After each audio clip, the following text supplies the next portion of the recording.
But I was talking to Brian Broaddus, and he was talking about George Pickens and Ian Rappaport talking about the idea of they could be open to sign it. Not that they could be, but they would be open to the idea of a sign and trade with George Pickens and all these different things. And I believe it was, I don't want to misquote him, but I will. But if I do, it'll be an accident. That chum in the water is my favorite word in football. Like what you do, whatever you say about a player, whatever you mention, the idea that what you're doing is you're trying to get a little feeding frenzy going. So right before the Super Bowl, we have people start reporting about George Pickens and franchise tags and potential trades, and they're getting ready to go to Indy where all these people will be in the same city. Are they chum in the water? And does that make you think that it actually is possible that George Pickens could be traded? I'll concede my time to Clarence because he is more equipped to answer the conversations from the owners and general managers and head coaches that happen at the combine behind the scenes. You know, my question for you guys, and first of all, I don't ain't gonna answer a damn question ever. That's not how this works. That's not how this works. I gotta go get my sword so I can threaten you. That's not how this works. He asked the question. I conceded my time to you to answer the question, and then you in turn want to ask us questions. I was going to say something, and then I'll answer the question, then ask you guys the question. I forgot the question I was going to ask you guys. But oh no! Listen, because you guys it's chum in the water. Of course, it's chum in the water. It's always chum in the water. But they're not. I'm not going to say that now. They shouldn't be training Jordan Pickens.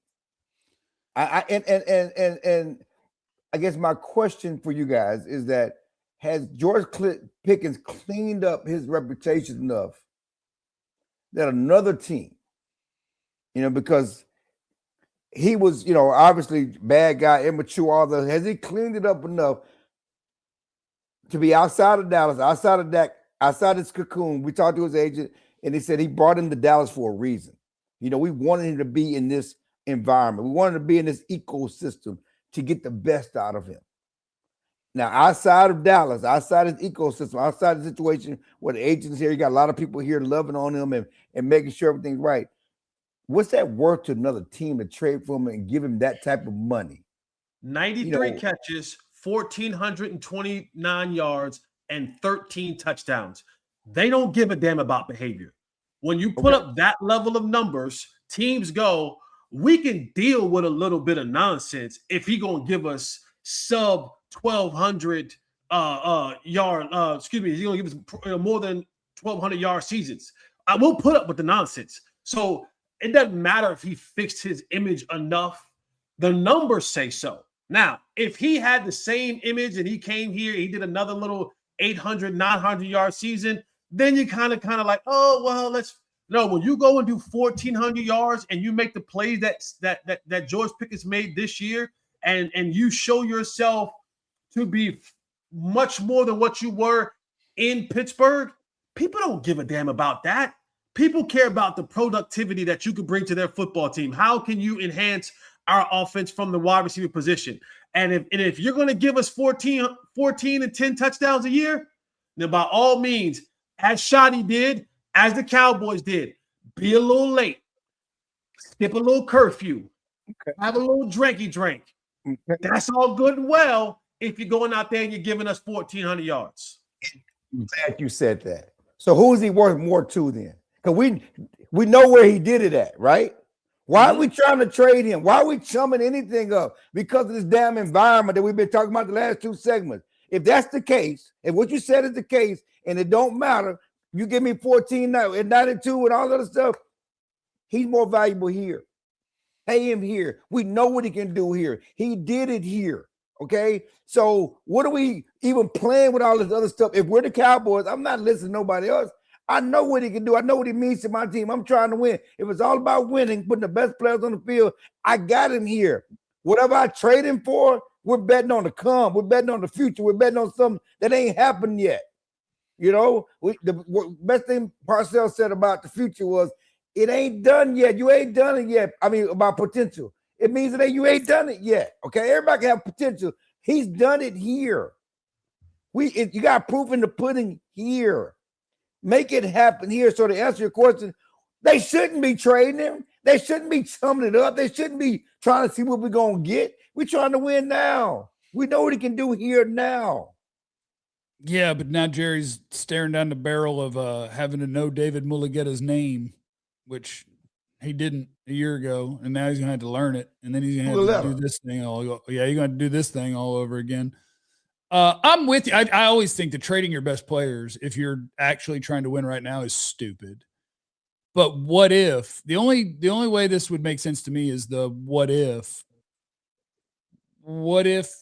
you looked at your roster construction and you're trying to build your best team, and the Raiders looked at their roster construction, they're trying to build their best team, and they went, well, we're about to pick a quarterback number 1 overall. Sure could use somebody awesome for him to throw to that's 24 years old and just entering the prime of his career. And we've got an incredibly disgruntled employee. Oh, and your defense sucks. And you traded your only good pass rusher. Like, if you could match that up some kind of way, does that change your mind? No, I said this the other day. I think the chum in the water is the Cowboys doing their due diligence. They should take every call. They should hear every scenario. There shouldn't be one scenario that they shouldn't take. I shouldn't say take, but should hear, listen to. And so if chum in the water means when we get to Indy that now we're moving and shaking about the hallways, and people are saying, what do you think about this? What do you think about that? What do you think about, is George up for grabs? And, if I'm Jerry, then I go, maybe. Well, what you got? And I think doing that gives them the best chance to hear all the options. Now, at the end of the week in Indy, they may leave Indy. At the end of the week, they may leave Indy and go, nothing we heard this week was remotely close to anything that we would do, but we heard it. So now that we can continue to move forward with our plan on how we're going to do this thing. But to not take in the information, I think that puts you at a disadvantage. And so I have to say this constantly. Clarence Hill, Jeff Kavanaugh, Jesse Holley, John Anderson, none of us want to trade George Pickens. We're not looking to trade George Pickens, but we are rational and understanding human beings. Some of us, maybe not me necessarily, but you gotta do your due diligence and at least listen to the conversation from the people. And if that means putting a little chum in the water that George Pickens could potentially, might be, is it the bun? Is it the dog up for grabs? I don't know, but let me hear what you got. Let me see what you show your hand a little bit of what you're willing to do. Okay, let me ask you this, Jesse. And I hear you. I understand what you're saying. Let's be open and let's have a conversation. How does the trade, we're trying to win now, how does that help you win? Can we be irrational about this is my guy and I'm not letting him go? How does getting rid of one of your best players, and right now he's one of the 3 best players on the team, 3 or 4, depending on which number you want to do. How do we just got rid of your best player last year? How does that help you win now? So let me answer your question by saying this. I think a part of the hesitancy or the fear of trading a best player again is because you did it a year ago, right? Like, so you traded away Micah Parsons a year ago. And I think that has stained people a little bit and made them even more, maybe even a little bit scared to kind of say, to do it again. But this, and I've said this before, and again, let me reiterate, we're not trying to trade George Pickens. We're having a conversation of all possibilities. But this offense has been top 3 in the league before George Pickens got here. We've seen that happen multiple times. We've seen this offense be top 5, top 3 in the league without a George Pickens. Not saying that you don't want or need George Pickens, but I have evidence of us being okay, just fine, more than serviceable, top of the league without George Pickens. If trading away George Pickens can bring you back like a premium guy, like let's just say Crosby and some other stuff, that's a conversation that I'm willing to have. I'm willing to have that conversation. I'm willing to say, Okay, if that means I bring in a top 5 pass rusher to let go, but it costs me a top 10 receiver, I actually probably may have gotten better. In the top what 10, if you're not top 5? What? Yeah, top 5's crazy talk. I mean, don't get me wrong. If he did what he just did again, then I think you could start having the crazy conversations. But for a guy that it doesn't matter. It doesn't even matter. I'll say he's the best. He's the best receiver in football. Just in case they're going to trade him, he's the best receiver in the league. First of all, if you don't think he's going to be able to do what he did again, then trade him. I mean that's part of the conversation when Jess brought up the numbers.